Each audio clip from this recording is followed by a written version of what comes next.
नमस्कार। Happy new year. इसे सुनते ही शायद 1 जन की याद आ जाती है सबको, क्योंकि हम में से बहुत से हिंदू ये नहीं जानते हैं कि वैदिक पंचांग के अनुसार चैत्र शुक्ल प्रतिपदा वर्ष की प्रथम तिथि मानी गई है। हिंदू वर्ष का शुभ आगमन 13 अप्रैल 2021 की आप सबको ढेर सारी शुभकामनाएं, बहुत बहुत बधाई। हिंदू मान्यता के अनुसार इसी तिथि को वर्ष की प्रथम तिथि माना जाता है। 12 माह से युक्त ये एक वर्ष होता है। कई बार एक माह और आने पर उसे एक अधिक मास के नाम से कहा जाता है। जनवरी, फरवरी, मार्च टू दिसंबर यदि हम कहें तो एक बच्चा भी फटाफट दोहरा देगा, लेकिन देसी माह के नामों को कहना शायद सबके लिए मुमकिन नहीं। चैत्र मास से शुरू होने वाला यह वर्ष Chaitra, Baisakh, Jyeshtha, Ashadh, Shravan, Bhadrapad, Ashwin, Kartik, Margashirsha, Paush, Magh, Phagun. Even I also took some time to recall, क्योंकि ये परंपरा लुप्त हो रही है। इसे जगाने की बहुत बहुत आवश्यकता है। हिंदू पंचांग सार्वभौमिक और वैज्ञानिक कैलेंडर है। ये सौर्य और चंद्रमा की गणना के आधार पर आधारित है।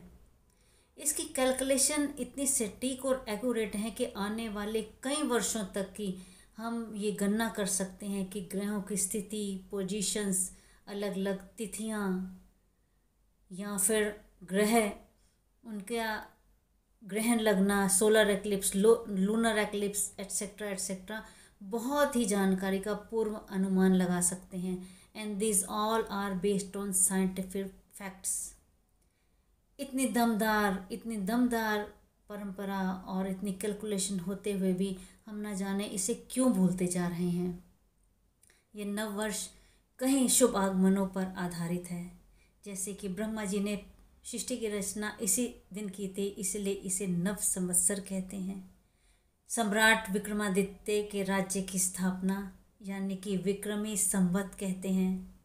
और इसी दिन गुरु अंगद देव जी का प्रागट्य दिवस, गौतम बुद्ध जयंती, स्वामी विवेकानंद सरस्वती जी का आर्य समाज की स्थापना करना और सबसे ऊपर श्री राम प्रभु का राज्याभिषेक। और भी बहुत मंगल संकेत लेकर आता है ये शुभ नववर्ष। फिर क्यों भूल जाते हैं हम इसे? क्यों नहीं फैलाते हैं इसमें जन जागृति? कई कई राज्यों में, प्रांतों में ये अलग अलग नाम से मनाया जाता है। जम्मू कश्मीर में इसे नवगिह के नाम से कहते हैं। महाराष्ट्र में इसे गुड़ी पड़वा के नाम से जाना जाता है। आंध्र में उगदी पर्व के नाम से जाना जाता है।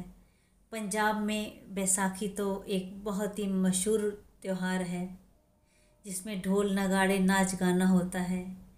बसंत ऋतु का आगमन, नए अनाज का उत्पन्न होना बहुत ही शुभ संकेत हैं। उत्तर भारत में और भी कई राज्यों में इसे नवदुर्गा के नवरात्र के रूप में जाना जाता है, जिसमें 9 दिन 9 देवियों की हर्ष उल्लास के साथ, श्रद्धा के साथ भक्ति और जागरण किए जाते हैं। इतना शुभ संकेत लेकर आने वाले इस दिवस को हम क्यों भूल जाते हैं? हमें आने वाली पीढ़ियों को, जनरेशन्स को, बच्चों को और हमें भी बहुत कुछ याद करने की आवश्यकता है। इस बार नव संवत्सर विक्रम संवत 2078 है और इसका राजा और मंत्री दोनों ही मंगल हैं, यानी कि ऊर्जा, बल, अग्नि, शौर्य, वीर्य का शुभ आगमन। आप सबके जीवन में भी ये सुख, समृद्धि, बल, बुद्धि, विद्या, शक्ति, सामर्थ्य, स्वास्थ्य लेकर आए। बहुत बहुत मुबारक हो। और इस जन जागृति में आप सब थोड़ी थोड़ी अपनी आहुतियाँ जरूर प्रदान करें, कि इससे हिंदुत्व की ज्वाला खूब प्रज्वलित होकर जल उठे। मैं डॉक्टर तरुणा सचदेवा अपना कुछ प्रयास कर पाई। आपकी बहुत बहुत धन्यवाद करती हूँ और क्षमा मांगती हूँ, अपनी बुद्धि से कुछ तुच्छ प्रयास किया। आपको बहुत बहुत मुबारक हो। आपको अगर मेरा प्रयास अच्छा लगा हो तो कृपा करके इसे खूब शेयर करें और सबको इसके बारे में एक शुभ संकेत दें। यही हमारा नववर्ष है। बहुत बहुत समृद्धि लाए। बहुत बहुत धन्यवाद। जय हिंद।